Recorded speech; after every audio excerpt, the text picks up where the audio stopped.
Friends, education is the backbone of the nation, as well as the lifeline of a nation. Gandhiji rightly observed that education is the light of life. Therefore, we need a good system of education. The Dellar Commission, appointed by the UNESCO, submitted the report in 1996, about 29 years ago, and said that bad education is a national risk. This is a very important statement to understand how we need a sound and good education system. According to that commission, a good education system is one of the principal means to foster a deeper and more harmonious form of human development. And thereby, we can reduce poverty, exclusion, ignorance, oppression, and even war. It also underlined that learning to know, learning to do, learning to live together are the 4 pillars of learning. So this clearly indicates the significance and relevance of a sound education system. In fact, the NEP of 2020, adopted by the Government of India recently, considers education as a public service. Therefore, friends, we all know that the development of an individual, the development of a society or the nation are greatly depending upon a good system of education. Now, what are the major issues we are witnessing in the domain of higher education in India? Number one, there has been a great paradigm shift from national education to global.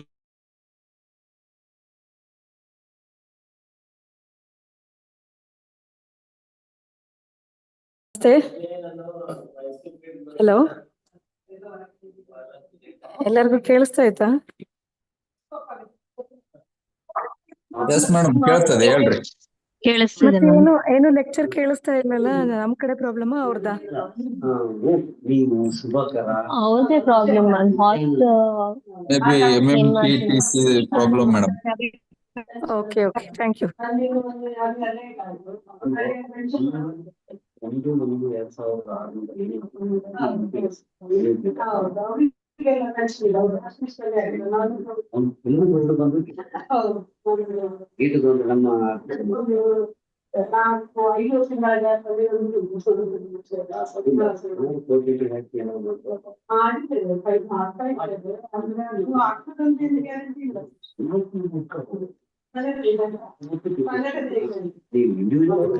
Dear participants, am I audible?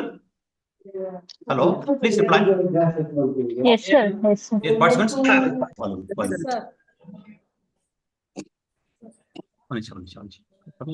hello, dear participants, am I audible? Yes sir. Yes sir, audible sir. Yes sir, audible. Yes sir. Please reply. Fan button sir. ನಾನು ಮಾತಾಡೋದು ಕೇಳಿಸ್ತಾ ಇದೆಯಾ? Reply ಮಾಡಿ. Yes sir, ಕೇಳಿಸ್ತಿದೆ. Okay, please mute from your side. Now we will continue the session. There is a technical snag between this time. Okay. Yes sir, no audible. Rajashekara sir will continue the session. Okay. Sorry for the interruption, okay? Please. Okay. ಏನು ಮಾತಾಡ್ತಾರೆ ಎಷ್ಟು ಮಾತಾಡ್ತಾರೆ ಈ ಬೇರೆ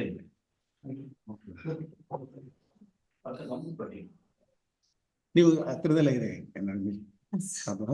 ನಿಮ್ಮ ಹೆಸರೇನು? ಬ್ರಹ್ಮಣಿ. Correct ಆಗ್ತೀನಿ sir. ಅಲ್ಲ ಏನಾದ್ರು ಮತ್ತೆ ಡಿಸ್ಟರ್ಬ್ ಆದ್ರೆ ಡಿಸ್ಟ್ರಪ್ಷನ್ ಗೊತ್ತಾಗುತ್ತೆ ಸರ್ ನಂಗೆ. ಓಕೆ ಸರಿ. ಸಿಸ್ಟಮ್ ಅಲ್ಲಿ ಅಲ್ಲಿ ಗೊತ್ತಾಗುತ್ತೆ. Friends, let me continue. I was talking about the paradigm shift in higher education from national to global education. How education has become borderless in the 21st century. It was started in the last century, but now it has become more visible across the globe. This must be kept in mind while adopting the policy on higher education, and also to preserve, to continue the quality not only but also in research. And the second paradigm shift is from general education to vocational education. Skill-oriented education is very important. It is being underlined because today the world is driven by market forces. We need vocational training, skill-oriented education, development-oriented education. Therefore, while following the syllabus,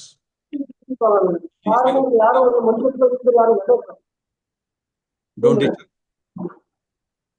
Number 3, today we are underlining the significance of inclusive education. Education is not considered a benefit only for the few people, either for the urban classes or for the elite classes.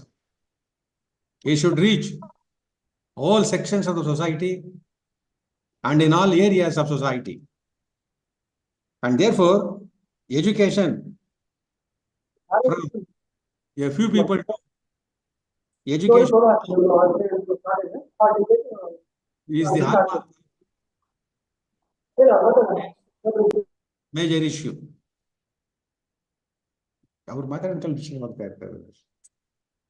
Another important paradigm shift is we are emphasizing learner-centered education. There is no question of teacher-centered education. Today, learners are the major stakeholders.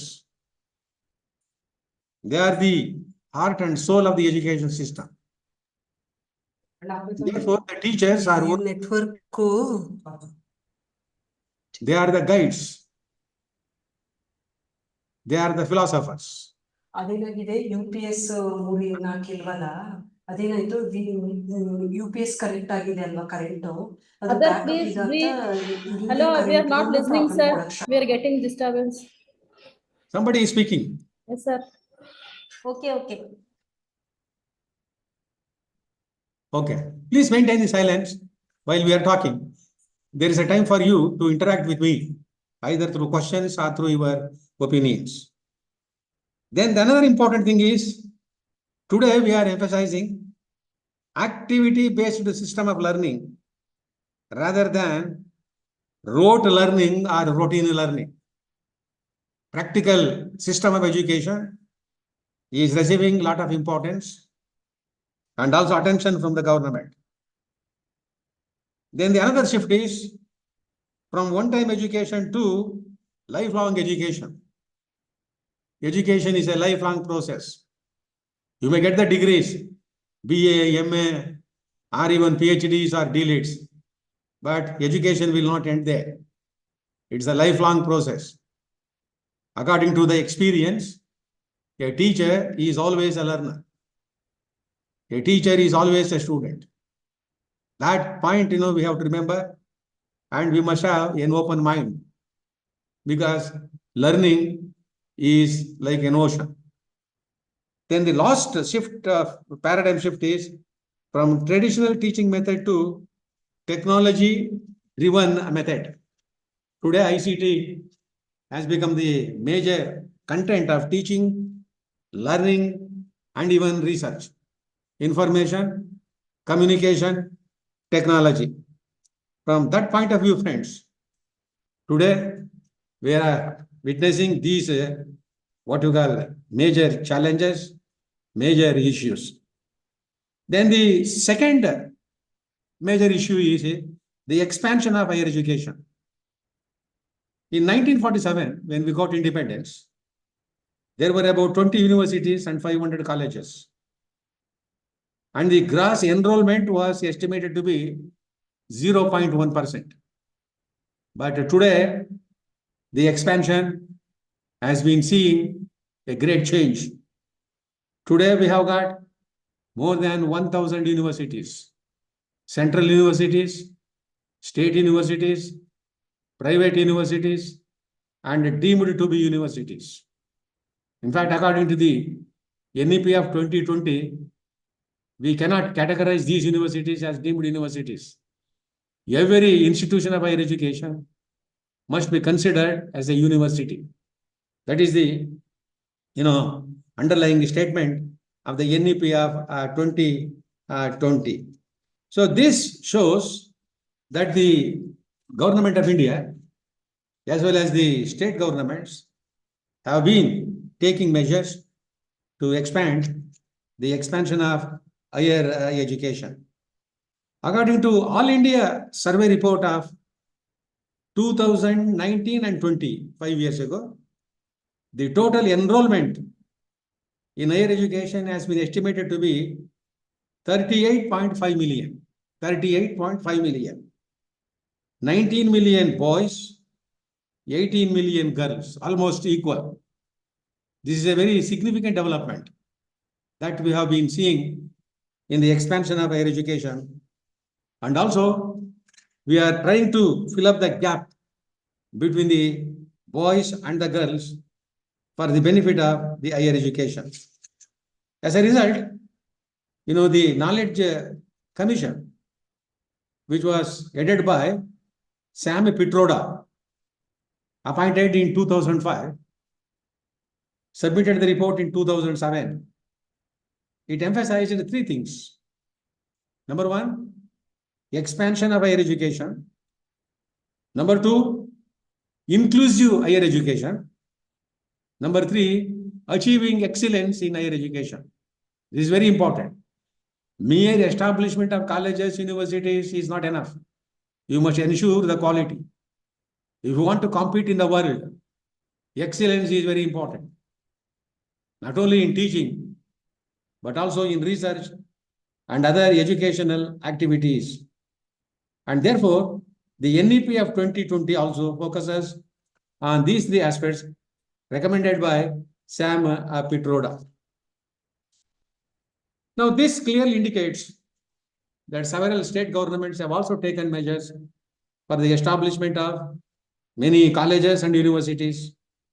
And TS or Subramaniam Committee, which was appointed by the NDA government in 2015, made 5 important recommendations in its report submitted 1 year later, 2016. It emphasized accessibility for all sections of society.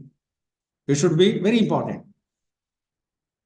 In the rural areas, in every district, there must be a qualitative institution of higher education. That is accessibility. Everybody cannot go to Delhi or Bangalore or Calcutta or urban areas. People who are living in the far-flung areas, in the backward regions, in the rural areas, must also get an accessibility to get the benefits of higher education. This was recommended by it, and this recommendation has been included in the NEP of 2020.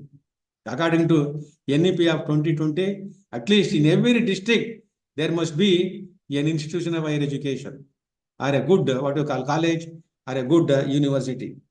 Number two, it emphasizes the affordability. Higher education should not become very expensive.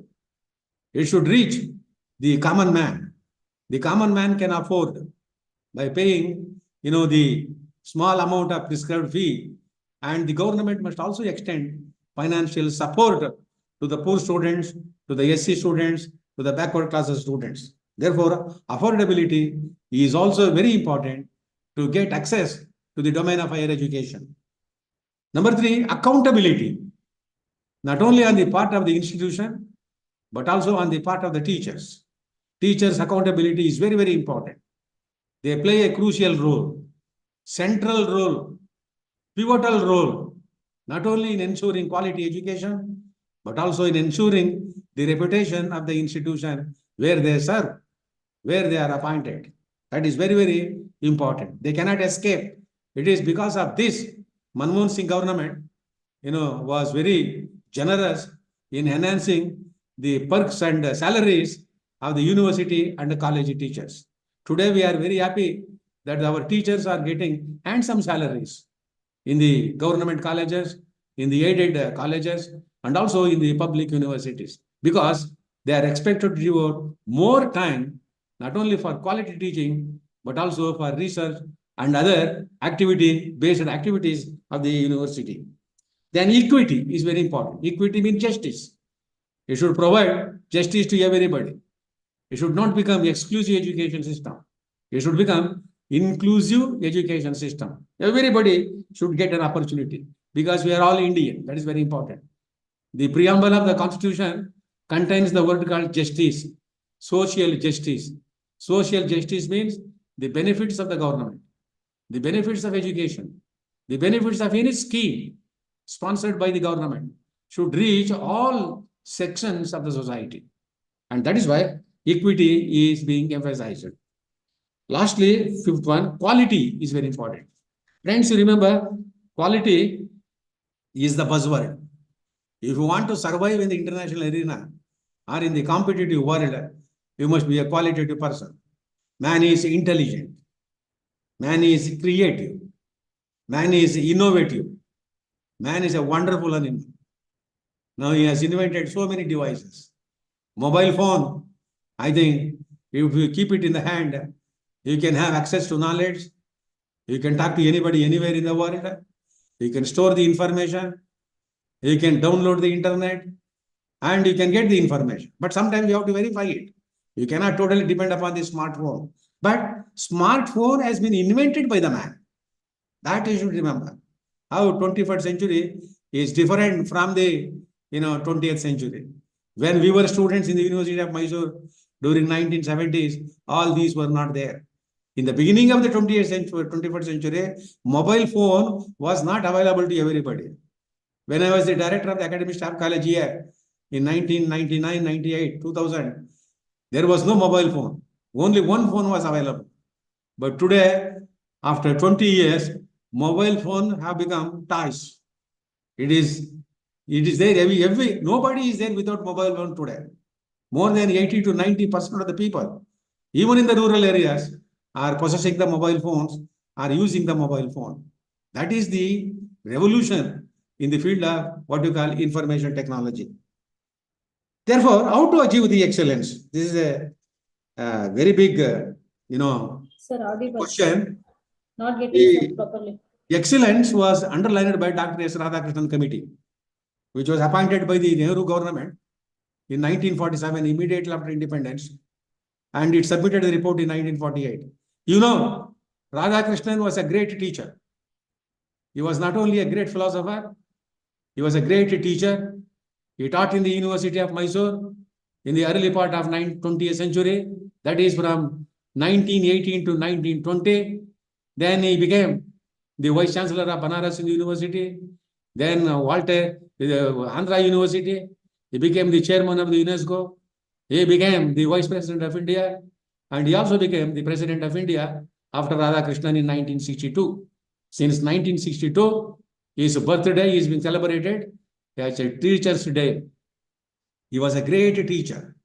According to Gandhiji, his life is a message. Radhakrishnan's life is a message. When he was teaching philosophy in the Maharajas College, Mysore, now whenever you come to Mysore, visit the Maharajas College. There are two halls called Junior BA Hall and Senior BA Hall. Each hall has a capacity of 250 to 300 students. When he was teaching there, I learned that the whole hall was jam-packed to listen to Dr. Radhakrishnan. His scholarship, his leadership, his outlook, his dress impressed every learner, every student. That is why he has been considered as the greatest teacher. Jawaharlal Nehru had a great respect for him.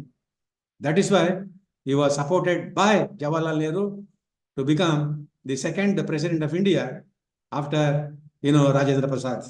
Therefore, you remember, this commission headed by Radhakrishnan underlined well-balanced quality education by giving importance to liberal subjects, science subjects, languages, humanities, social sciences. No branch can be ignored. Now, this recommendation of Radhakrishnan is being echoed in the 2020 Education Policy of India. All branches of knowledge are very important. You cannot ignore the liberal sciences or the social sciences. They are very important. Their research is also very important. The findings of their research will go a long way in changing the society, in transforming the society. And that is why Radhakrishnan can be emphasized.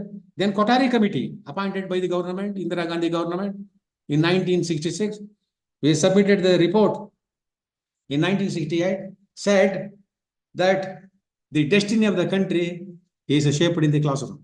Underline this statement. The destiny of the country is shaped in the classroom. Teachers are the makers of the age. Teachers are the transformers. I will come to that point in the next session when we take up the topic called role and responsibility of teachers. I know you have got experience. Many of you have served for more than 10 years, 20 years. You have your own responsibilities. But nevertheless, I will try to re-emphasize how your role is central and vital in the domain of higher education and also in the transformation of the society. Friends, remember the development of the Western countries, the development of Japan, the development of even China is greatly driven by the quality education, the committed education, the dedicated education. I think it is in this sense, Mahatma Gandhi said, education is the light of life. ಜೀವನದ ಬೆಳಕು ಅಂತ ನಾವು ಕರೀತೇವೆ. In education is an asset. Today it is considered as a commodity. Today it is considered as a resource. It is very, very important. If you have got knowledge or the skill, you can survive anywhere in the world. You can survive anywhere in the world. Knowledge is your asset. That point you have to remember. Not the property, not the bank balance, but your mind. That is why man is a wonderful animal. Man is a genius. While framing the syllabus, you must keep it in mind the dynamics of the society, the changing spirit of the society. Therefore, Kothari Commission, in order to ensure quality education, recommended 6 aspects. What are these 6 aspects? One is quality teaching and research. Go to the classroom with the preparation.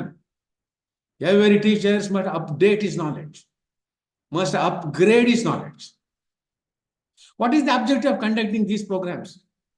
Orientation program, refresher courses.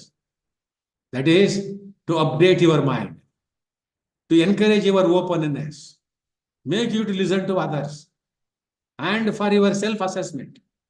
After listening to several resource persons in this program of 2 to 3 weeks, whether it may be an online program or offline program, you discover yourself where you stand. Are you better than a resource person? Are you required to improve yourself? What is your personality? Self-discovery is very important. Self-assessment is very important. Getting feedback from the students is one thing. But you measure yourself where you stand intellectually, how you communicate, how you teach in the classroom, how you attract the students, how you use your vocabulary or jargons. That shows quality teaching is very, very important. Teaching is not a joke, friends. Teaching is a very big challenge. One should have an attitude for teaching. One should have an ability to teaching. One should have an aptitude for reading.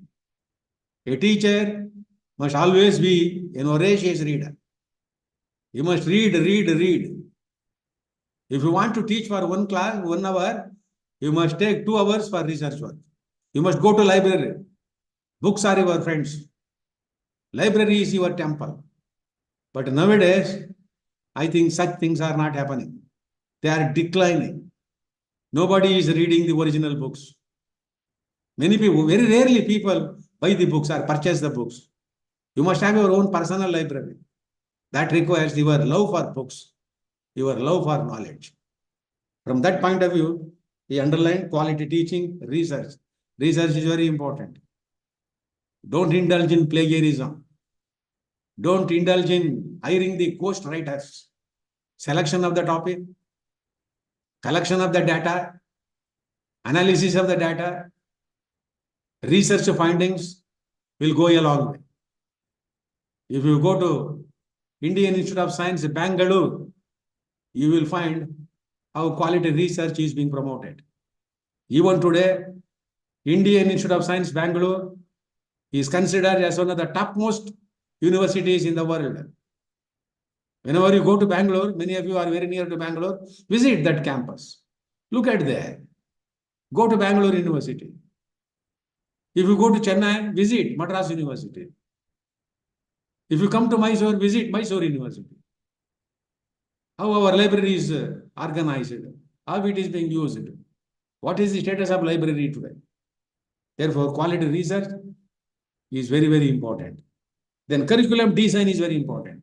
Upgradation. At least once in 2 years, you have to upgrade your syllabus. If there is anything which is permanent in the world, friends, it is the change. It is the transformation. What India was in 20th century is not today. Today we are living in new India, digital India, 21st century India. Whether in the matter of governance, or education, or learning method, or teaching method, you find many changes. Transfer, not merely change, transformation. PPT presentation, PowerPoint presentation. Virtual classrooms are needed today. Virtual class, you know that? How virtual classroom means that if anybody delivers a talk, either from Cambridge University, or from Oxford University, or from Harvard University, or from Delhi University in India, you can now, like our online classes, you can interact with them. You can put the question to them. You can elicit information. And therefore, upgradation is very, very important. That requires interaction with other institutions, conducting the seminars, conducting the colloquium, conducting the, what we call, the invited lectures by eminent scholars. Now, I learn in many colleges, you don't invite experts from other countries or from other institutions to deliver lectures. You just complete the syllabus and go away. No, you must invite others. There must be a special provision for it. You may call them as distinguished lectures, or invited lectures, or, great lectures by the eminent people whenever they come from foreign countries or from other institutes. Make the opportunity at least one lecture every month by a distinguished professor who is retired, whether residing in India or anywhere. Pay him. Now, airfare is nothing today. Money is available, but you should know how to get money, how to make use of that money. College Development Council is there, but today it is confining only to affiliation system. Affiliation system has become outdated. We are encouraging autonomous colleges. Go for autonomy. You will be free. You have a free academic freedom to frame your own syllabus, to mobilize your own resources. Friends, there are so many things which are available today, but only thing is we have to make a plan. We have to develop institutional development plan, implement it, and that requires commitment on the part of the academic leadership. Academic leadership can also be manifested by the teachers, not by the principal alone, not by the vice chancellor alone. And therefore, upgradation is very, very important. Don't follow old syllabus. Don't read old books. Number 3, financial support is very important. How to get the money? Don't depend upon the government grant alone. There are so many things There are so many means which are available. Funding agencies are there, both in India and abroad. Alumni Association. Alumni Association, you know that? You forum, the directory of the former students who are serving in different parts of the world or in parts of the country. Now, in Mysore University, I give one example. There is a what you call Bahadur Institute of Management. Those who are from Mysore can see that one. Do you know that? That building was constructed by an alumni of Mysore University who is working in America. He donated about 2 to 3 crores, not now, about 20 years ago. Our Vice Chancellor went there earlier. He met him accidentally in Michigan, in Detroit, which is one of the cities in the Michigan state. And while they were talking with each other, he came to know that he was from the alumnus of the Mysore University. Just he put him a question, why don't you help our university? He donated crores of rupees. Today, on the Hunsur Road, you find that institute. He was an alumnus who contributed 3-4 crores to build that institute. Therefore, there are people we have seen who are called as philanthropists. They donate money. In foreign countries in America, many private universities are supported by the philanthropists. They don't depend upon the government grant for everything. Money is available. You should know how to get it.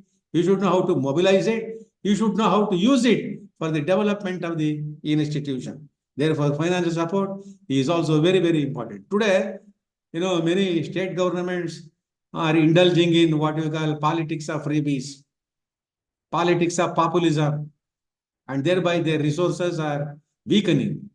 They cannot, support the universities or colleges as it was earlier done. From that point of view, you must make your own effort. Then fourth, continuous assessment of students. That's very important. Not annual examination, credit-based examination. Keeping this in mind, the NEP of 2020 has made changes for the continuous assessment of students.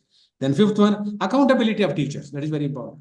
Accountability of teachers. You are very important, and that we will explain later. And sufficient infrastructure facilities. Buildings are very important. Labs are important. Libraries are important. Books are important. Beautiful classroom is important. Virtual classroom is important. These are called as infrastructural facilities. We have seen, in America and in many other places, if you go to a particular university, everything is available.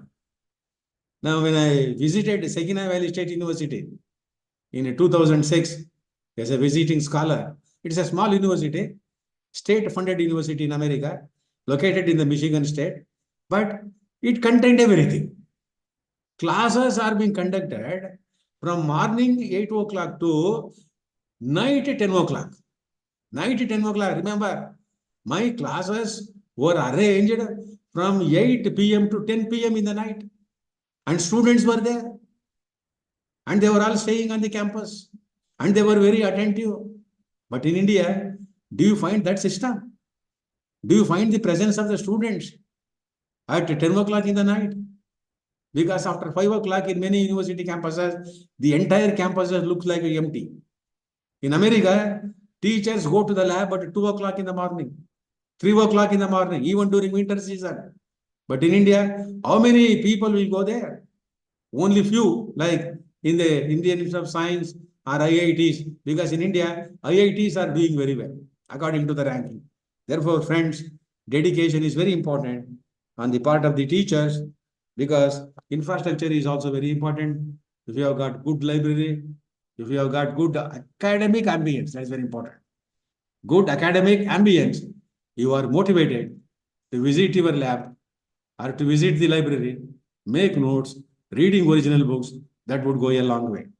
Therefore, these changes requires, and from that point of view, the universities are being ranked, not only at the international level, but also at the national level.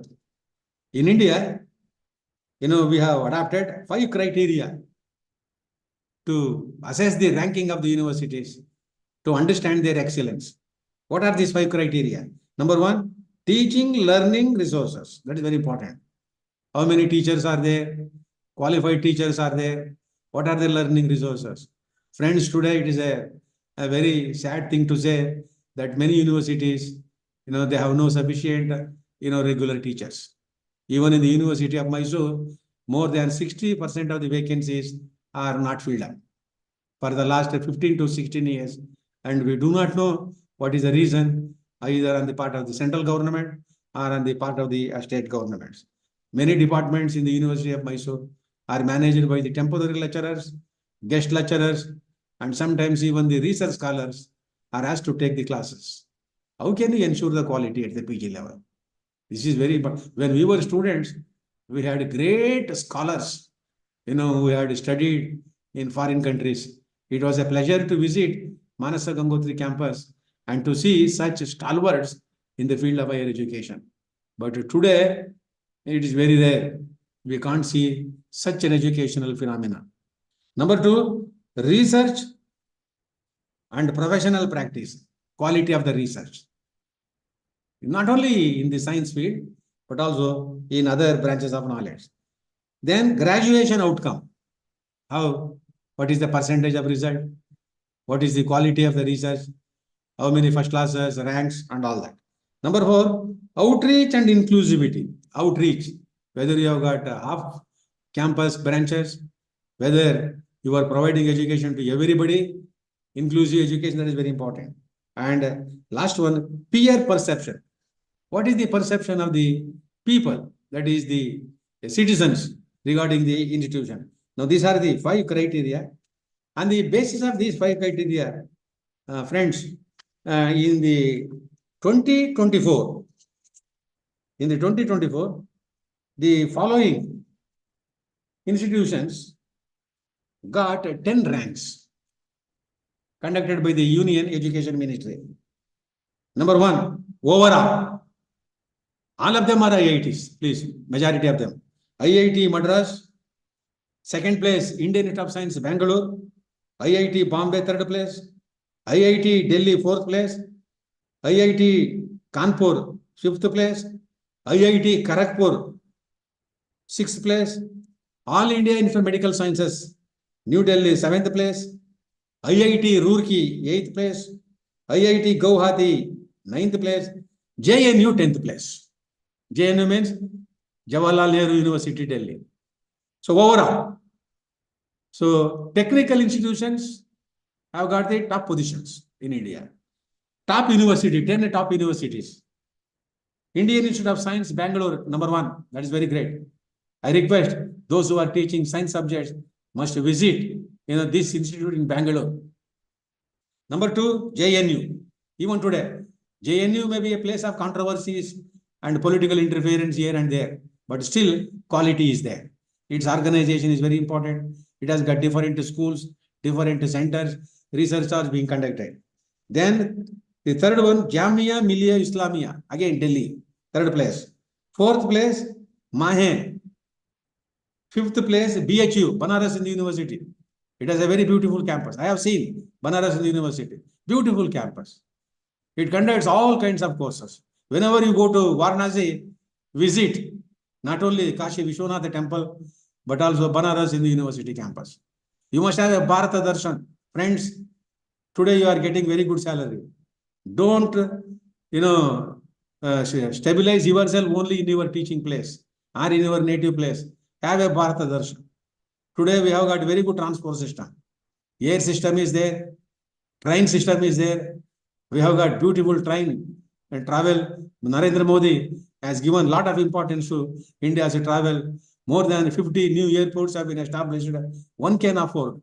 And that is why, you must visit this Varanasi and Banaras University. Then sixth one, Delhi University. That is a very good university. Then Amruta Vishwa Vidyapeetham. That is the 7th place. Aligarh Muslim University, 8th place. Jadavpur University, Calcutta, 9th place. Vellore Institute of Technology, 10th place. Coming to state universities, I am very happy to see Anna University in Tamil Nadu got the first place last year. Jadavpur University, 2nd place. Savitribai Phule University, Maharashtra. Calcutta University, 5th place, 4th place. Punjab University, Chandigarh, 5th place. Usmania University, 6th place. Andhra University at Walter Visakhapatnam, 7th place. Bharatiyar University, that is in Coimbatore, that is the 8th place. Kerala University, Trivandrum, 9th place. QSAT, that is the 10th place rank. On the basis of the criteria, that has been developed, and that shows that none in Karnataka except Indian Institute of Science has got this place. Therefore, what are the challenges that we find regarding the what we call issues of higher education? Number one, lack of adequate and quality teachers. This is very, very important. Lack of adequate quality of teachers.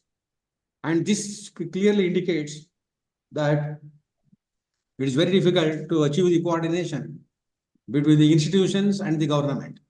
This is one thing that we have to remember. The second challenge is financial deficit. I told you earlier that the Mysore University is struggling with the financial crisis because more and more universities have been created nearby and the number of students has been declined and the state government grant is also declining and there are more pensioners and today pension amount is very huge and therefore we require a lot of money every month, not only for the payment of salaries but also for the payment of pension, and therefore financial support needs to be strengthened.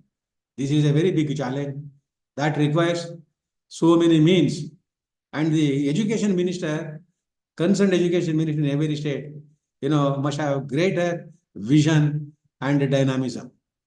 But in Karnataka today, problem is there. We do not know how the education minister, he is a medical graduate, I believe, and he has not been able to redress the grievances of the universities, as required.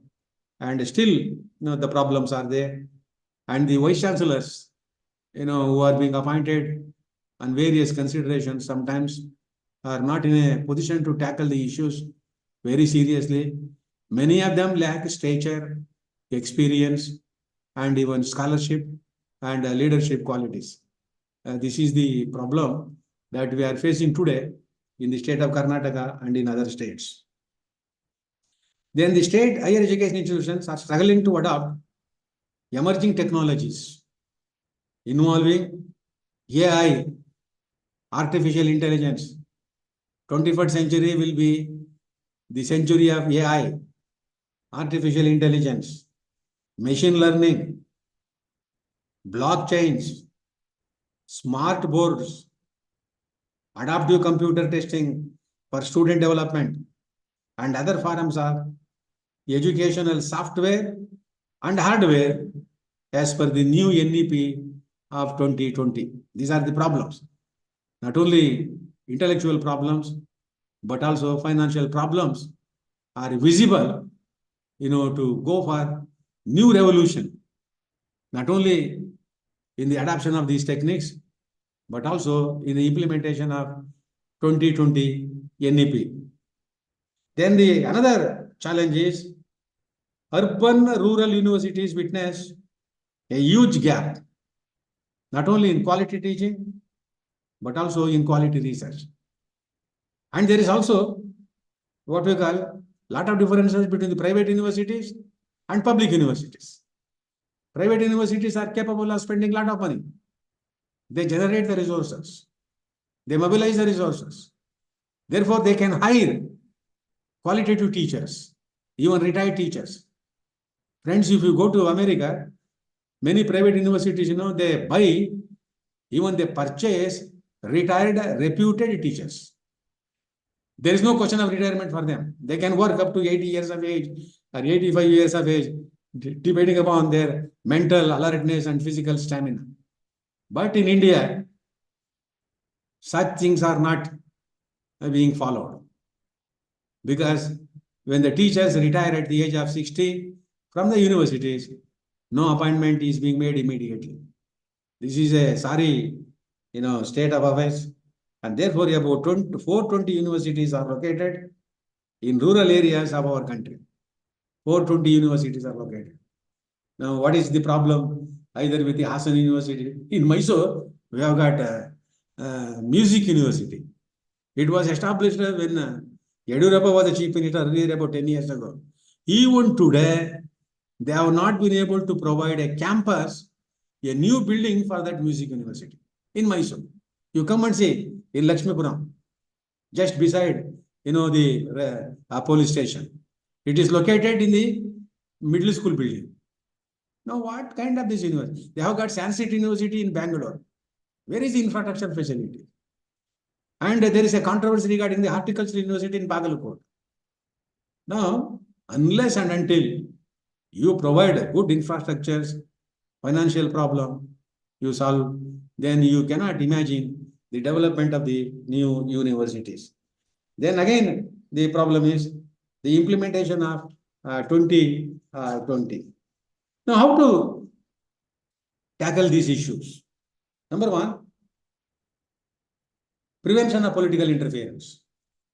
University should be free from political interference, either in the appointment of vice chancellors, or in the appointment of syndicate members, or members of the executive council, or members of the academic council.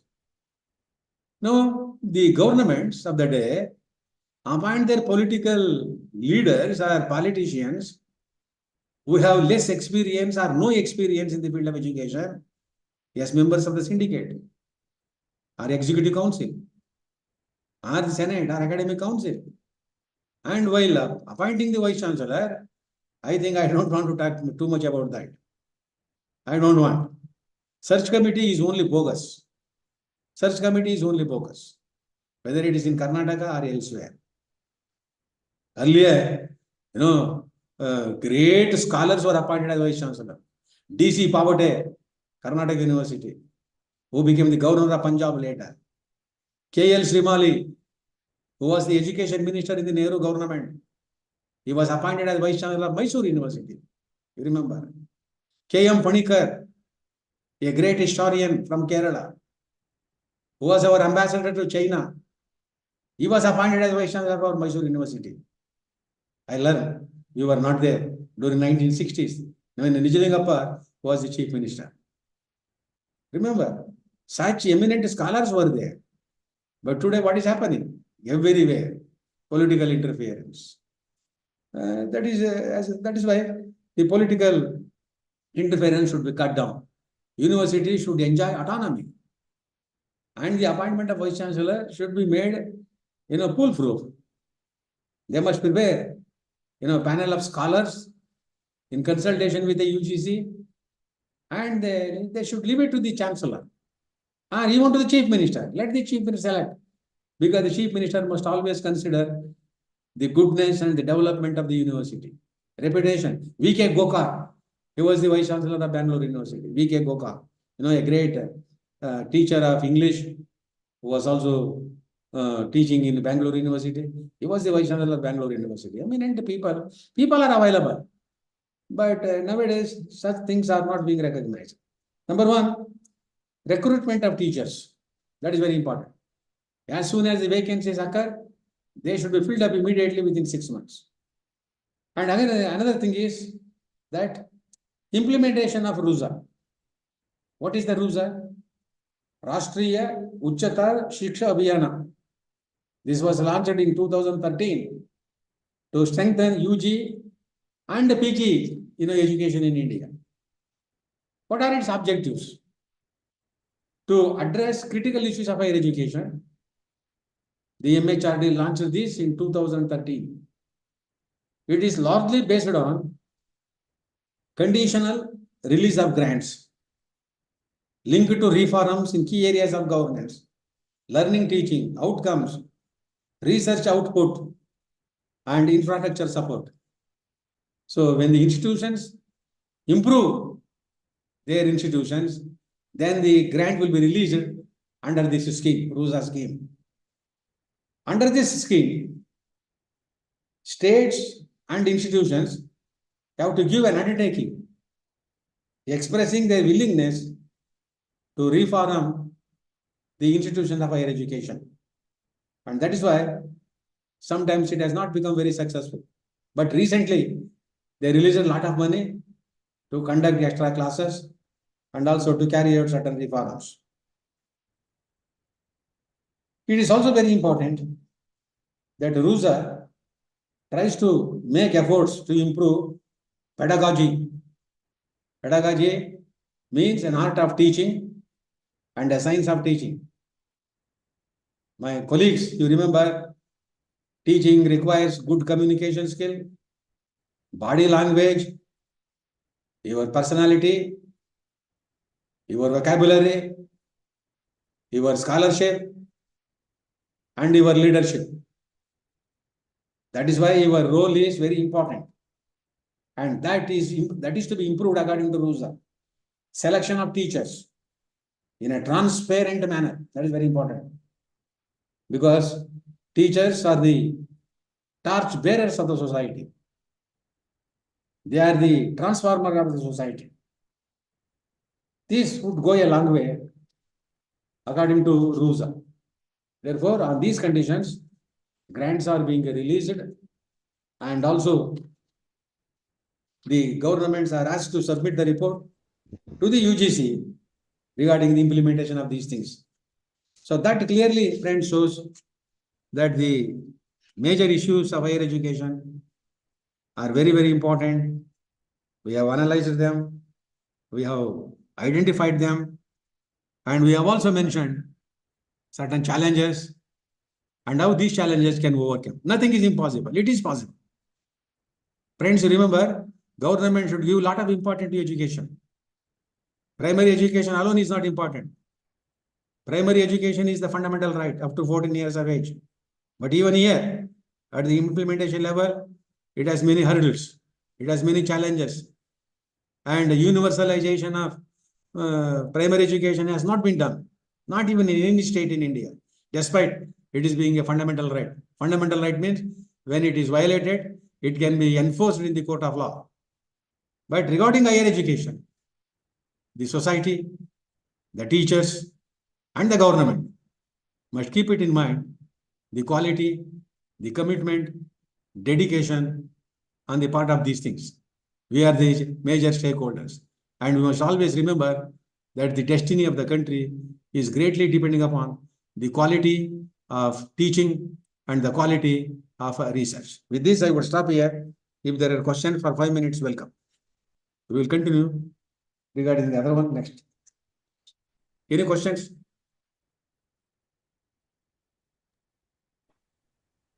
Any interaction, any comment? Sir ನಮಸ್ತೆ. Yes. Sir ಈಗ NEP 2020 ಬಗ್ಗೆ ಈಗ ನೀವು ಹೇಳಿದ್ರಲ್ಲ sir, ಈಗ ಗ್ರಾಮೀಣ ಮಟ್ಟದಲ್ಲಿ ಮತ್ತೆ ಈಗ ನಗರ ಪ್ರದೇಶ ಈ ಎರಡರ ಮಧ್ಯೆ ಈಗ ನಮಗೆ ಡಿಸ್ಟೆನ್ಸ್ ಇದೆಯಲ್ಲ ಸರ್, ಒಂದು 10 ಕಿಲೋಮೀಟರ್ 15 ಕಿಲೋಮೀಟರ್ ಇರುತ್ತೆ. ನಮ್ದು ಇಂಟೀರಿಯರ್ ಕಾಲೇಜಸ್ ಇರುತ್ತೆ. ಹಾಗಾಗಿ ಇಲ್ಲಿ ಸ್ಟೂಡೆಂಟ್ಸ್ ಅವೈಲಬಿಲಿಟಿ ಕಮ್ಮಿ ಇದ್ದಾಗ ಅದಕ್ಕೆ ಏನ್ ಮಾಡ್ಬೋದು ಸರ್? You ಹೇಳಿದ್ರೆ ನನಗೆ ಅರ್ಥ ಆಗಲಿಲ್ಲ. I couldn't follow you properly because there is some disturbance. There are some state governments which are not inclined to follow NEP of 2020.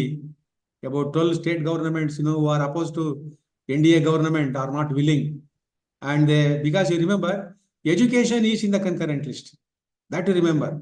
When there is a conflict between the central government and the state government regarding any subject in the concurrent list, the center will prevail over the state governments. And the center has earmarked that 2030 and 2040, that is a decade, next decade. During that next decade, the entire new education policy is to be implemented. There are some hurdles. There are some problems. Some state governments have also gone to the court, like Kerala government, and even Tamil Nadu government is not interested.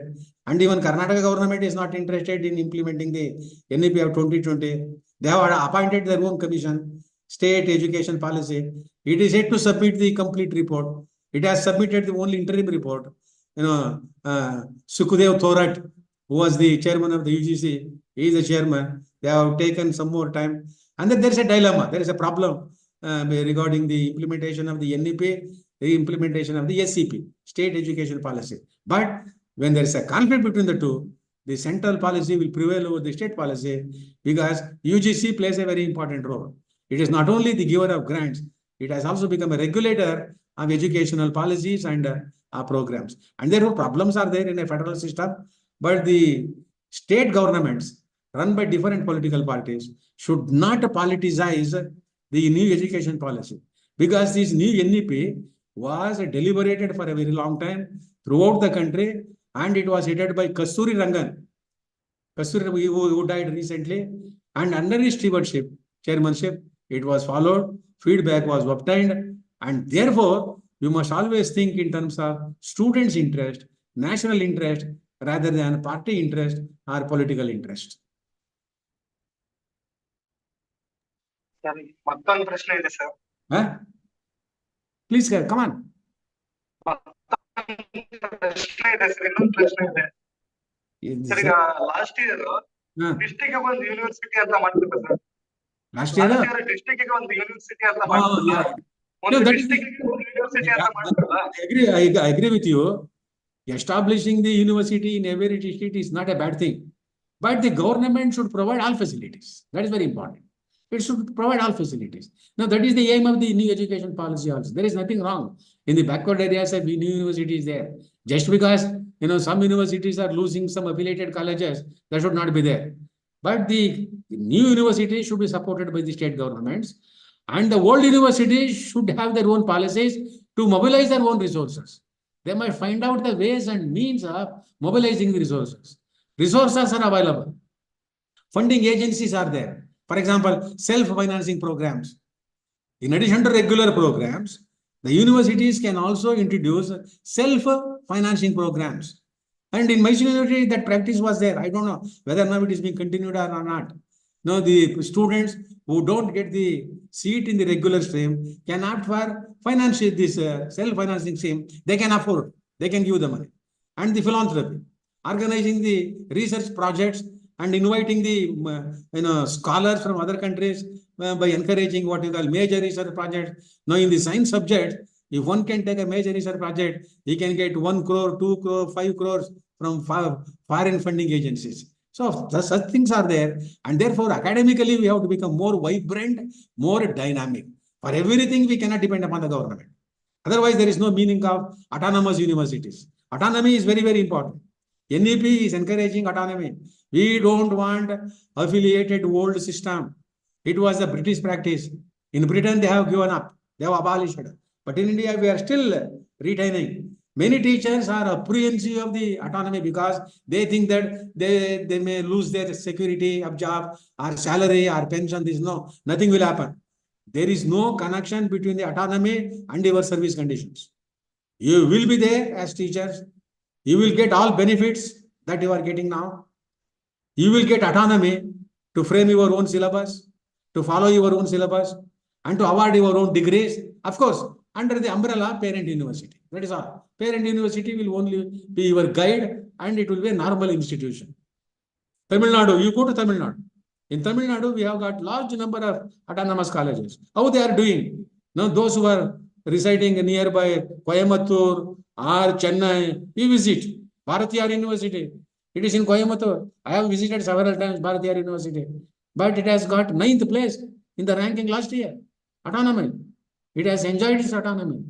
Many autonomous colleges in Coimbatore city, they are doing very well. They are getting a lot of money. And therefore, friends, you will get the academic freedom. Chances are there, but it requires hard work and dynamism. That is very important. No question of passing the buck on others. We pass the buck on others. Ella government madli, let the government do it. Let the government pay the salary. Let the government pay the pay. No, there are ways of getting money. And therefore, the universities, in every city, it is there. Let it be there. But they should be strengthened by the governments. They are wasting money for other projects. But why they are not spending money for education? Education is for the betterment of the society, for the betterment of the students, for the enlightenment of students.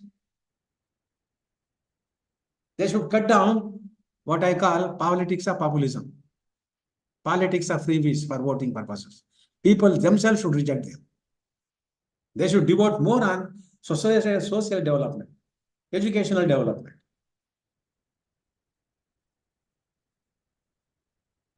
Yes. Sir, I have a question.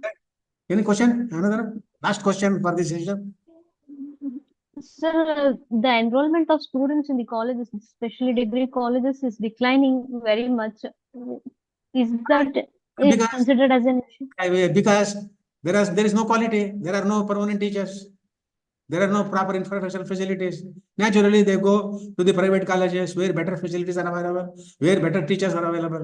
No, I know. It's a good question. Somebody was telling in one district, for PUC education, they go to private institutions because they have got very good teachers, they have got regular teachers, they have got very good infrastructural facilities. Naturally, students go for such institutions. In the government colleges, there are no teachers, there are no facilities. Why do they want to go? This is a problem. Students see the benefits and facilities.